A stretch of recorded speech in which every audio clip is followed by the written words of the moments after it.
Go.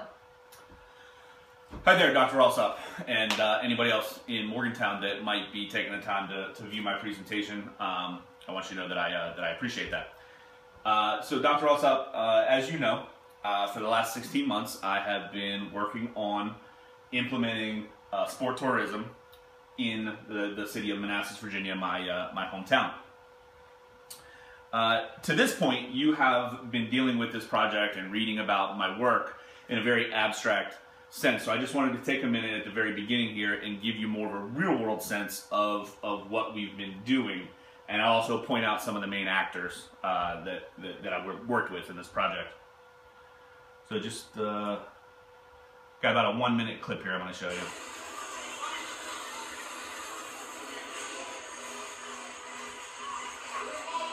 Okay, so this is from the very beginning of the very first wave of the Color Vibe 5K.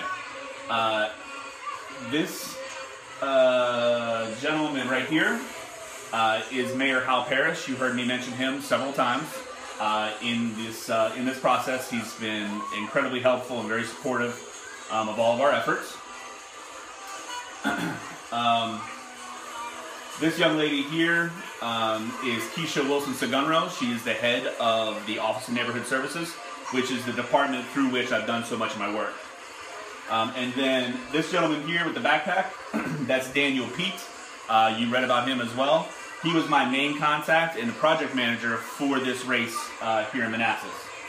So the DJ is about to do a 10-second countdown to the very beginning of the race.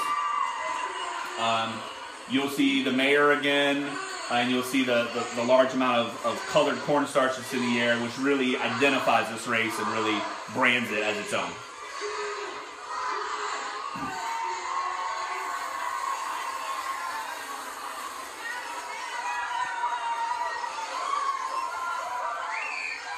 And as you can see, these folks get literally really covered in this color. So again, I just wanted to show you a short clip, point out some of the main people that I was working with to give you more of a real sense of what we've been doing this past almost year and a half now. So my personal interest in this, I'm a longtime resident of the city of Manassas. In my entire time here, we've had no sport or recreation programming. I wanted to be involved with something that had a real impact, something that really mattered. And then I wanted to try to influence, through this project, try to influence our policy in the city towards more sport programming. So for my statement of the problem, I essentially used a quote that I used in a presentation to some of the city leaders as to why they should support us running this event. So I basically said to them, the city of Manassas needs new economic drivers, preferably ones that cost the city as little as possible. Sports tourism is a massive industry worldwide, and that I basically expressed to them that it was time for us to start getting some of that industry into Manassas. I proposed to them that we could do it at a minimal cost. We could drive significant economic impact, and also give back to a charity. So in a nutshell, that is the basis upon which this project was sort of centered. So specifically though, why make this a capstone focus? I wanted to demonstrate significant economic impact. I wanted to demonstrate real socio-cultural, like a positive add, a value add. We wanted to give to charity. I wanted to influence policy, and also personal to this researcher, I wanted to expand my network and influence. So the questions that I tried to answer through this project was there a demonstration of economic impact? Was there a feeling of improved sociocultural perception within the city? Was there a meaningful, impactful charitable giving? And did we affect any influence at all on our city's policy towards sport and recreation? As you know, this project included a very large, very thorough literature review. I did not do that by accident. I felt that because this was our city's first foray into this field, and I was the person that was sort of pitching this to the city and driving this to the city, I felt it was incredibly important for me to be as informed as possible on the subject of sport tourism. This was not a waste of time by any stretch. This actually proved very valuable. I had a lot of questions from city leadership as to sport tourism and sport management in general. And because of this literature review, I was actually able to answer those questions very intelligently and with scholarly references, excuse me. So what did I cover in my literature review? Economic impact of similar size sporting events. I did that because they're a main driver for sport tourism. I covered the socio-cultural and attitudinal impacts of similar sporting events. The reason that I wanted to include this is because when you infuse a large event like this into a city, it's going to have an effect on society and culture. And I wanted to make sure that we were producing a positive value add. And then the three ancillary areas that we looked at were sponsorship issues, marketing and perception, and implementation and planning. I included those because those were all they helped me focus on actually implementing and driving this event to be a success. And they were all very valuable. The most important of this literature, and it was sort of difficult to come up with two, but centrally, Heather Gibson's work in 1998, Sport Tourism, a Critical Analysis of Research. Essentially, to that point, scholars looked at tourism and sport as totally separate entities, even though they did intertwine often. Through her analysis of research, she essentially established the definition that from that point forward, scholars use to define what sport tourism is, and it is now actually its own entity. And then for a specific study on economic impact, I looked at Dr. Aguilar's work from just last year, the local impact of the Medical Mutual Glass City Marathon. You see me reference this marathon several times in the paper, and that's because it did a good job of demonstrating in a very detailed manner the economic impact that race had on the Toledo area. Why was it important? As I said, Gibson's article really provides the theoretical underpinning for my entire project, being based on sport tourism. And then Aguilar's article, as I just said, is important because the area was similar in size, the race was similar in scope, and it did a good job of demonstrating the importance, excuse me, of both drawing in participants from outside of your local economic area, and also at the same time keeping your citizenry in your local area and not leaving to go spend their dollars elsewhere. This is important because we actually were able to accomplish both of those things in this project, and we'll talk about that more here in a minute. So for my procedures, basically I demonstrated a timeline of this very long 16-month process, and I'm not going to spend a bunch of time on every single thing, but I'll go over it fairly briefly. This project started in August of 2013. I reached out to my partners in the city to see if they wanted to collaborate on another project. I did that once I got back from Morgantown, our first 2 weeks there. We kicked around different ideas, basketball tournaments, volleyball tournaments, several different ones. Through some research, I found out about these color runs, and I reached out to all 4 companies that execute these same sort of events. And ultimately we settled on the Color Vibe 5K. In September 13, I did some reference checks on the race. I called some other municipalities that had held a Color Vibe 5K in the past. I got glowing reviews from both of those cities. I wrote a 12-page proposal, which was included in the hard copy of the project, which I hope you received by now. I wrote that for our city leadership, sort of doing a cost-benefit analysis of us hosting this race. October, we got approval to operate the race. November, I met with Keisha, who you saw earlier on the video, to explain the contract that we had to sign with Color Vibe and sort of get all that meted out. And then the contract was signed, and we secured our original date of September 6th, which, as you know, was ultimately changed to the 13th, but that's something we'll talk about later as well. December of 2013, we didn't do much race planning. I used this to begin my collecting sources for my literature review. January 2014, we got the race routes approved after multiple revisions. We gained approval from the police department for use of the public streets. That was something that I was directly in charge of. In February 2014, I began facilitating weekly conference calls between Kristen, who you did not see in the video, but she is, as you know, she is the head of the recreation services in the city, and Daniel Pete, who you did see in the video. We started those in February 2014. We talked about anything and everything that goes into running a race of this scale.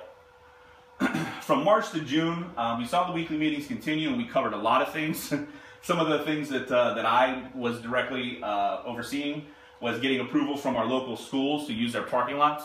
We had 4,000 participants at this race, and we did not have a lot of parking, so we actually had to reach out to our partners in the public school system to use their parking lots. I got our event on the city calendar, secured use of our event pavilion for our race packet pickup, and then in reference to what I was talking about earlier, and as you know, we changed the date to September 13th in order to align our race with another event that was happening in Manassas on that same day.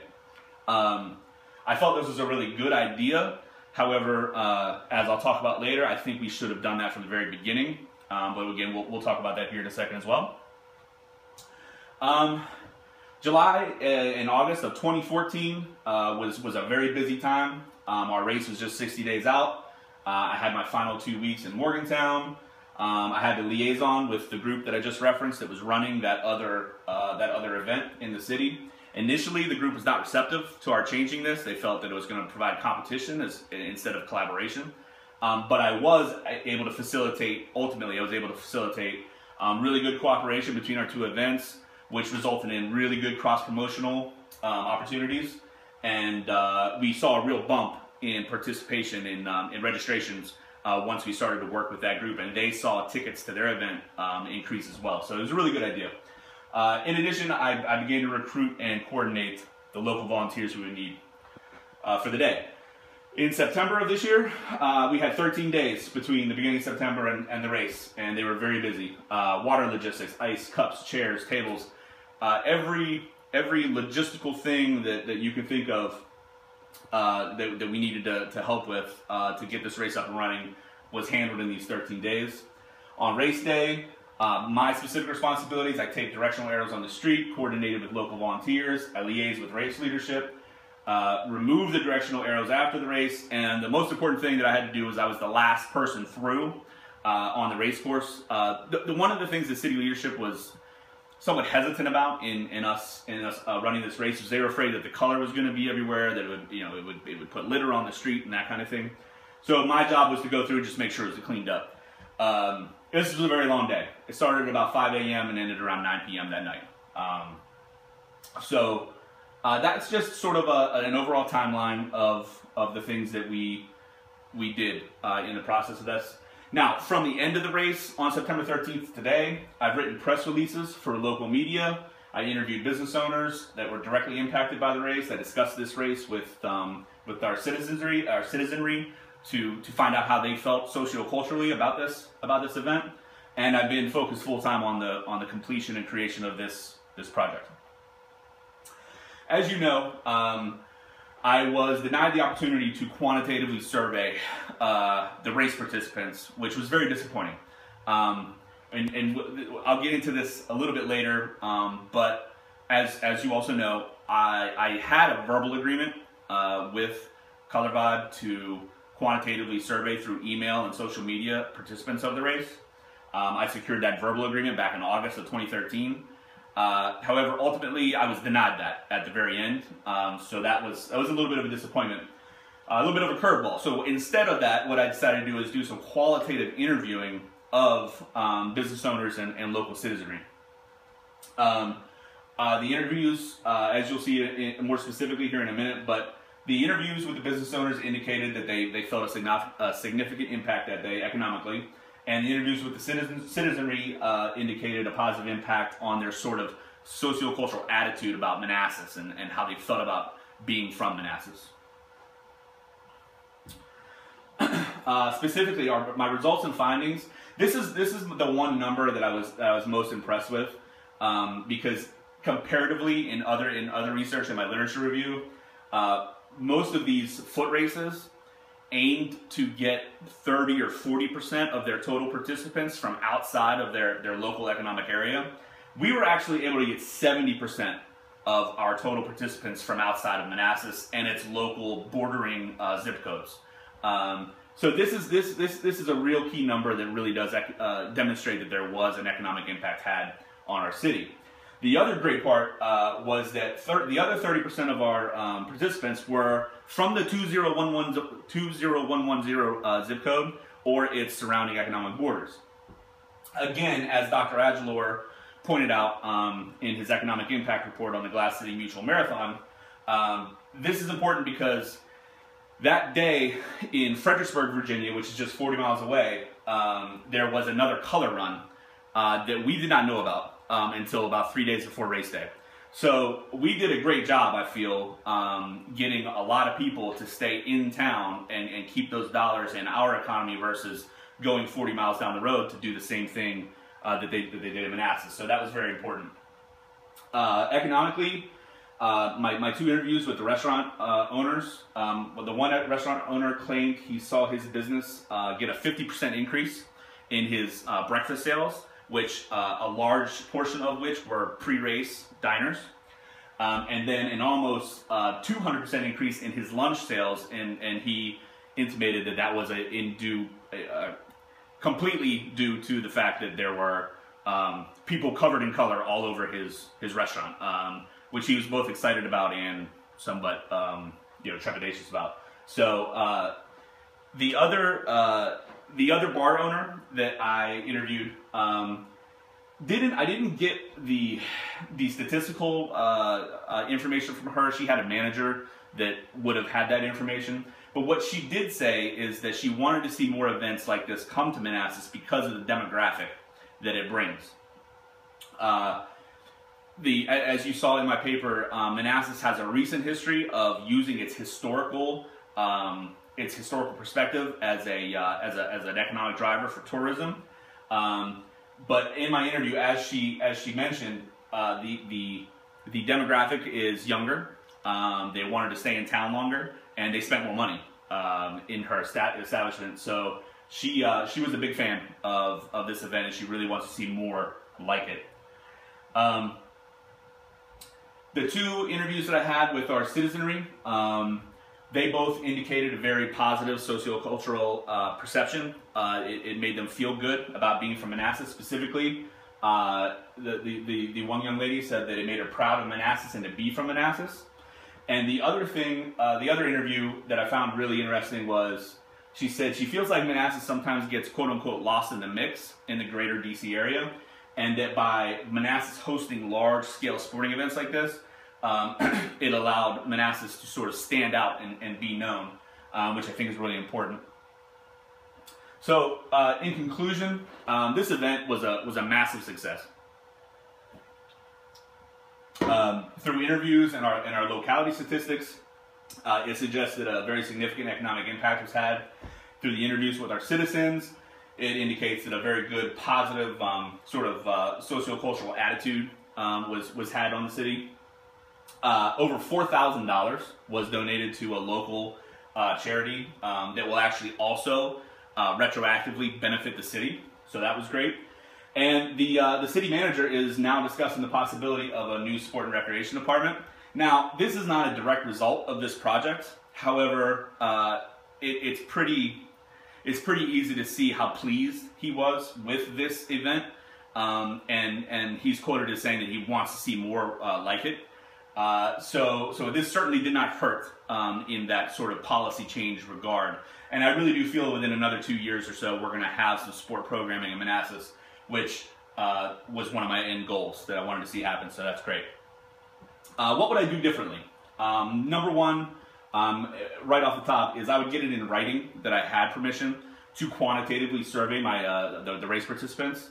As I said earlier, I just had a verbal agreement, and that didn't work out the way I wanted it to. With that, I could have done a more detailed economic impact report. And also, as I mentioned earlier, I would have definitely chosen the 13th as opposed to the 6th originally, in order to collaborate with this other event that was coming to town. That would have given us more time to work on these cross-promotional strategies, and I really think we would have seen an uptick in event registration. Future concerns. A few questions that have sort of come as a result of doing this project include, when will this trend of color runs and themed races, when will this start to fade? What's the next big thing in this sort of sport tourism realm?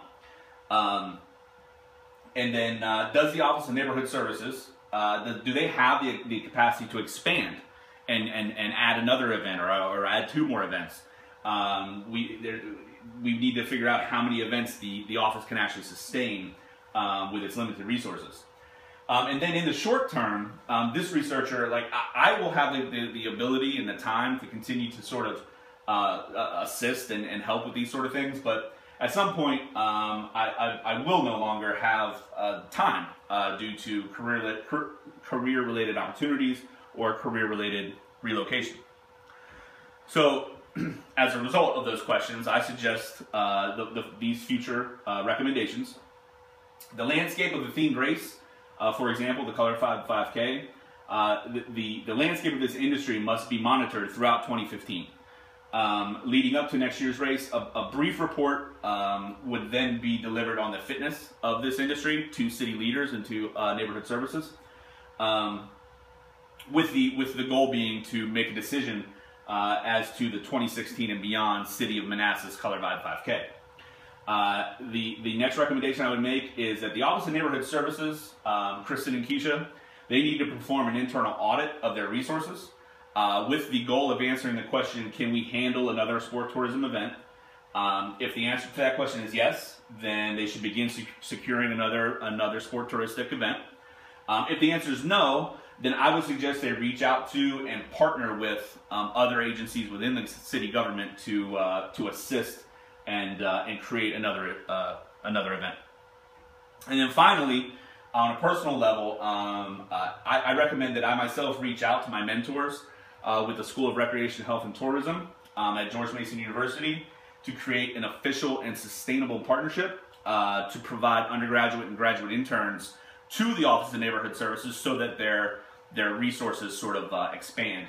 I see that as an ultimate win-win. My experience working at this level within the city government has been nothing but positive and has been very helpful to me. So I really think that this could be a really nice program that I'd like to see happen.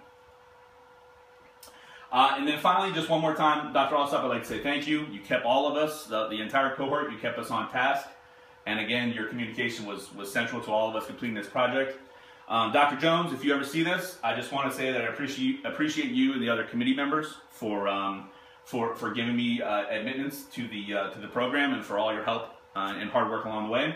And then finally, I just want to thank the other cadre of professors at WVU who shared all their expertise and all of their help with us over these last 18 months. So again, Dr. Alsop, thank you very much. I hope this presentation comes through okay and you get it. If there's anything that I need to do or anything I need to fix, please just let me know. Thanks very much.